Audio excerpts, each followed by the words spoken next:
नमस्कार, मैं सुधा सक्सेना।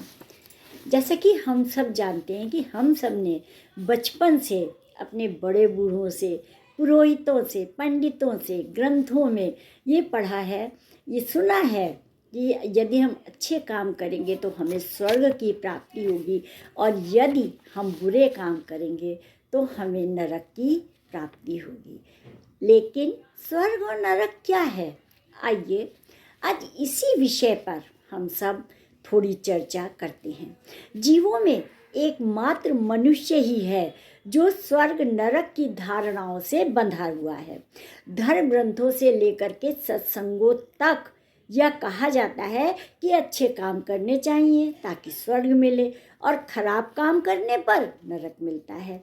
यह विषय बहस का मुद्दा बन जाता है कि किसने स्वर्ग और नरक देखा है, मृत्यु के बाद क्या होता है, और यह बात केवल आस्था पर ही निर्भर करती है। लेकिन यदि गहराई से मनन किया जाए तो हम देखेंगे कि मृत्यु के बाद आकाश या अन्य लोक में जाने के बजाय जीते जी धरती पर ही स्वर्ग और नरक देखा जा सकता है।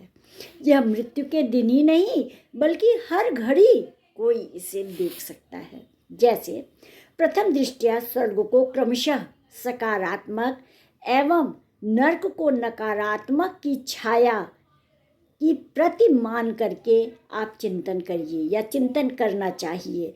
जब व्यक्ति सकारात्मक कार्य करता है तब उसे प्रसन्नता और आह्लाद मिलती है और यही स्वर्ग है। स्वर्ग का जीवन आनंददायी बताया गया है। जहाँ आनंद है और वहाँ पे परमानंद स्वरूप नारायण मौजूद है। जबकि नकारात्मक जीवन से भय, ग्लानि, चिंता, पश्चाताप से मन आक्रांत हो जाता है।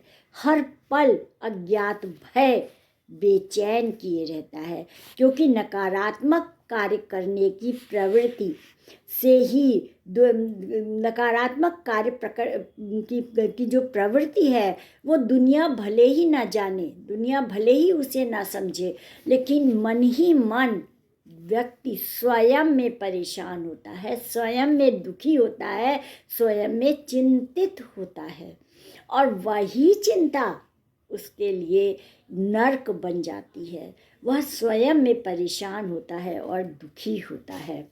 फिर उसका पर्दाफाश कहीं ना हो जाए, इसको लेकर के निरंतर नकारात्मक करने वाले व्यक्ति के मन में संशय और तनाव बना रहता है। नींद गायब हो जाती है, व्यक्ति पेट भर भोजन भी नहीं कर पाता और सुकून भरी नींद नहीं ले पाता है।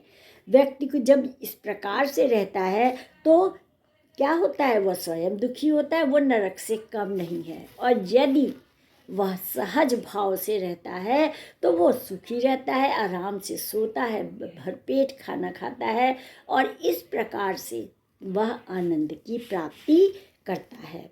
यदि अगर देखा जाए तो भय, तनाव, चिंता से भूख और नींद यदि गायब हो जाए तो क्या होता है, जीवन नारकीय हो जाता है। कोई व्यक्ति यदि बुद्धि विवेक से कार्य करता है तो अच्छे बुरे कार्यों पर चिंतन करता है और चिंतन करने के पश्चात जब वह करता है तब वह सुखी होता है। लेकिन यदि एक बात और है कि वह सिर्फ अपने सुखों में लिप्त रहता है तब वह नकारात्मक हो जाता है, क्योंकि वह नैतिक मूल्यों का हनन करता है और एक दिन वही नैतिक मूल्य उसके स्वयं के लिए कष्टदायी हो जाते हैं। स्वहित के लिए शरीर में विराजमान परमात्मा को पीड़ा पहुंचाना भी नारकीय कार्य है। गलत काम करने पर आत्मा स्वयं मर जाती है।